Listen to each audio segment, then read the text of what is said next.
4 po ng madaling araw ay nandito po tayo sa LM Christian Academy. Ito po ay matatagpuan sa kahabaan po ng Tansa Tracy Martires Road sa lalawigan po ng Cavite. So kasalukuyan na po tayo sasakay ng mga pasahero. Bus number 5 po tayo, bali 7 unit po yung nandito. 3 po yung nanggaling sa Gold 9. So bali 3 po yung kanilang itinerary. Tutungo po tayo sa bahay ni Dr. Jose Rizal sa Calamba, Laguna. Ang second destination po ay yung Lucky Me Plant Factory, yung gawaan po ng noodles. And then pagkatapos po niyan, magtatagal na po sila ay doon po sa Enchanted Kingdom, mga kabihero. So ito po yung ating magiging biyahe sa araw na ito.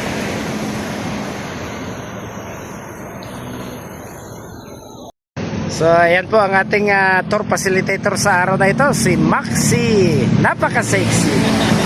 Hindi po natin pwedeng kunan yung mga pasahero natin dahil napaka-babata pa po. Baka tayo masaway ni Lolo, mga kabiyero.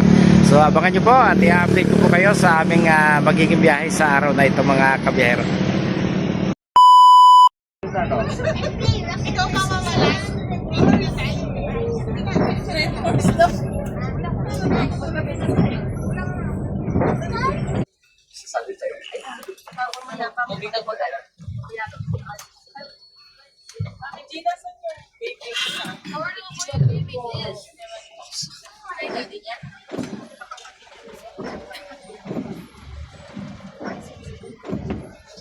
Hello! Nagulat po ba? Hi! Good morning, LM Christian Academy. Okay, so first of all I would like to introduce myself. I am Max Escardin and I will be your tour guide for our whole day tour. Okay, so sino nga po ulit ako? Okay, so you can call me Ate Maxi na lang po. Okay, so sino nga po ulit ako? Alright, so ako po ang makakasama nyo sa maghapong ito. And then also, I would like to acknowledge the person of the man who can be moved, but the man who can drive us and lead us into our destination. Okay, so isa lang naman po siya sa pinakagwapo dito sa loob ng ating bus. Okay, so kindly say good morning to Coach Captain Ruel. Alright, now kung saan si Coach Captain Ruel, we're not calling him as a kuyang driver or as a manong driver. We're calling him as a Coach Captain because we're on a special trip, so we're going to treat him special also. Copy? Okay, when I say copy, you send back to me, please. Copy? Copy? Very good.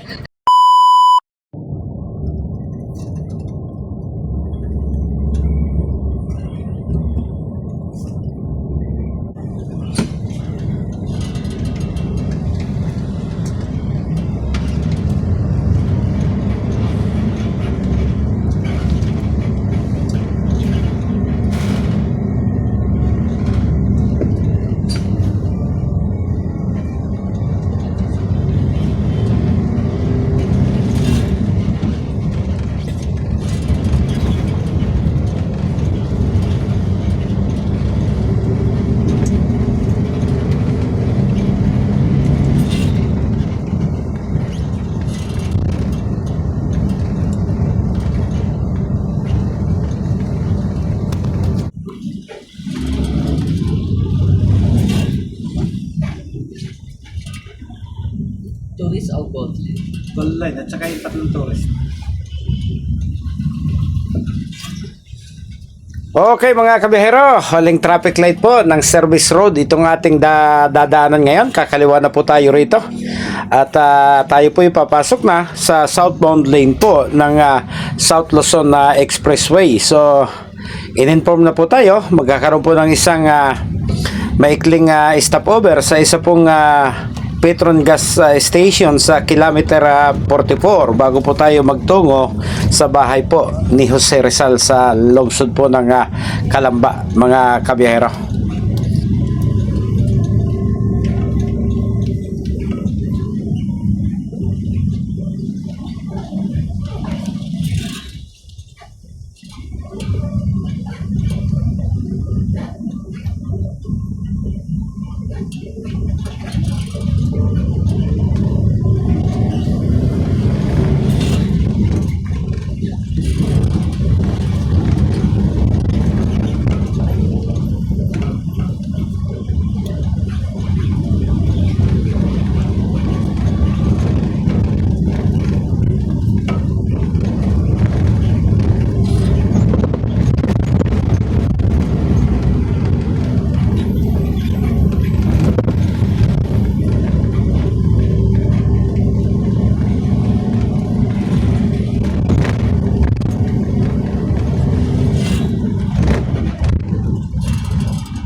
over.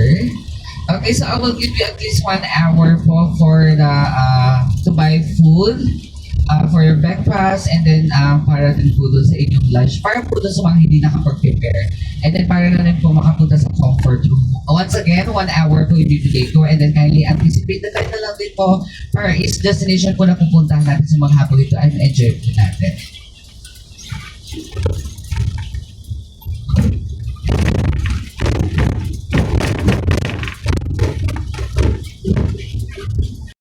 Okay mga kabihero, natatanaw na po natin yung Petron Gas Station kung saan po natin gagawin yung maikling stopover. So dito na rin po magkikita-kita yung lahat pong bus na magkakasama. Bali 7 bus po kami.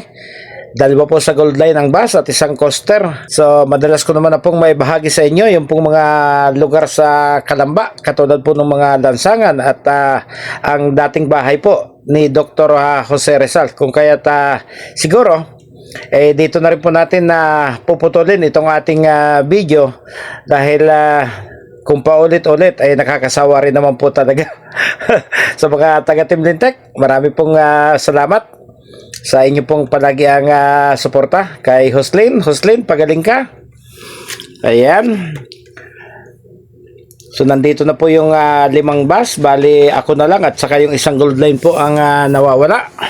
Hindi pa dumarating. Parang napansin ko sa 1 gasolinahan siya huminto kanina. Okay.